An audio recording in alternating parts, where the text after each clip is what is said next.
Welcome back to Drew Tutorial, and in today's video I am going to show you how to send PDF file in Gmail on your computer. So what you want to do, guys, is just simple go to your Gmail account, and then you want to click on the compose button on the upper left hand side.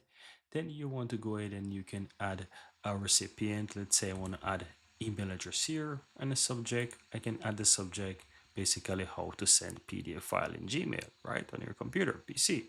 Now on the bottom here, you have multiple icons. You want to click on the clip icon. That's going to allow you to attach an attachment.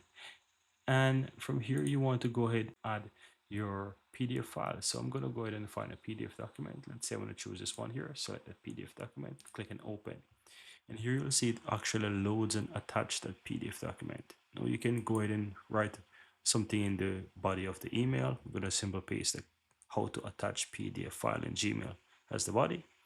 And yeah, that's basically it. All you have to do, just go ahead and hit the send button right here, and that's it. You send an email with an attachment of your choice. And that's it, guys. How to go ahead and send a PDF file in Gmail. Very easy and very simple.